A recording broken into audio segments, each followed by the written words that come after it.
అయితే ముఖ్యంగా ఈరోజు కార్యక్రమంలో భాగంగా మనము అసలు ఎందుకు ఫైనాన్స్ లిటరసీ మనం పెంపొందించుకోవాలి, ఎందుకు పెంపొందించుకోవాలి?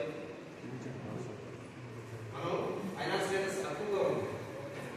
మీ కేవలం ఎంతమందికి బ్యాంక్ అకౌంట్స్ ఉన్నాయి? ఫోన్ పే అందరికన్నా సార్ ఉందా సార్? చెప్పండి, ఉన్నారా లేదా? ఉన్నారు సార్.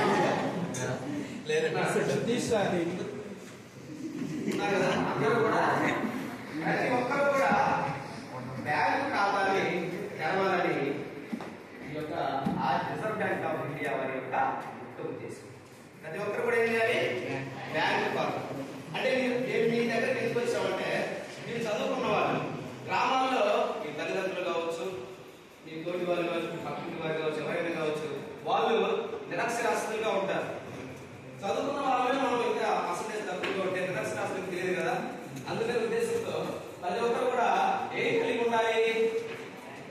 బ్యాంకు ఖాతా కలిగి ఉండాలి. ఇంకోటి రెండోది ఏంటంటే, ఈ బ్యాంకు ఖాతా కలిగిన వాళ్ళు పొదుపు ఏ విధంగా చేయాలి?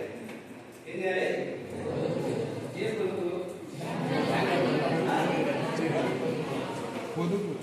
ఏ పొదుపు? మన గ్రామాల్లో సెల్ఫ్ హెల్ప్ గ్రూప్స్ ఉన్నాయి చూసారా? స్త్రీ శక్తి సంఘాలు. ఏ సంఘాలు? సెల్ఫ్ హెల్ప్ గ్రూప్స్, ఉమెన్స్ కి సంబంధించి వాళ్ళే కాకుండా డాక్రెంట్ అయిపోతుందిగా వాళ్ళే కాకుండా ప్రతి ఒక్కరు కూడా ప్రతి ఒక్కరు కూడా పొదుపు చేయాలి. పొదుపు ఎందుకు చేయాలి చెప్పండి.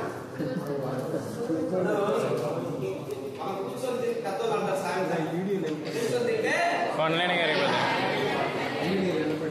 కాబట్టి మనము పొదుపు ఎప్పుడైతే చేయటం నేర్చుకుంటామో పర్లేదండి, నేను అంటున్నాగా పర్లేదండి దృష్ట్యా మనం పొదుపు చేయడం ద్వారా మన జీవనోపాధిని పెంపొందించుకోవచ్చు.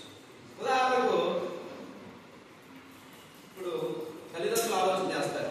ఏం చేస్తారు? వాళ్ళ పుట్టిన బిడ్డలు పెట్టి వాళ్ళ ప్రణాళిక చదివించుకోవాలని, పిల్లలకి మ్యారేజ్ చేయాలి, అవునా కదా? వాళ్ళు పొదుపు చేయకపోతే ఏ విధంగా ఇవన్నీ చేయలేదు. ఇప్పుడు సపోజ్ ఎగ్జాంపుల్ మీ తల్లిదండ్రులు ఉన్నారు. మీ తల్లిదండ్రులు మీకు పొదుపు చేయకపోతే స్కూల్ ఫీజు కట్టాలన్నా, ఇల్లు కట్టుకోవాలన్నా, ఓకే మ్యారేజ్ చేయాలన్నా, ఇంకోటి ఏదైనా వస్తువులు కొనాలన్నా కానీ మనం ఏం చేయాలి? అప్పు చేయాలి, పొదుపు చేయాలి. చేయలేదు సేవింగ్స్ అనేది మనం ఖచ్చితంగా చేయాలి. ఈ సేవింగ్స్ ఎక్కడ చేయాలి? ఎక్కడ చేయాలి? బ్యాంకుల్లో చేయాలి. రిజర్వ్ బ్యాంక్ ఆఫ్ ఇండియా అంటే రిజర్వ్ బ్యాంక్ ఆఫ్ ఇండియా గుర్తించిన ఆర్థిక సంస్థల ద్వారా, రిజర్వ్ బ్యాంక్ ఏదైతే గుర్తిస్తుందో వాటి ద్వారా మాత్రమే మనం పొదుపు చేయాలి. సపోజ్ ఎగ్జాంపుల్ మన గ్రామాల్లో చాలా మంది తెలియక సీడీ పాట కడుతుంటారు. ఏమంటారు? సీడీ పాట డబ్బులు దాచుకుంటారు.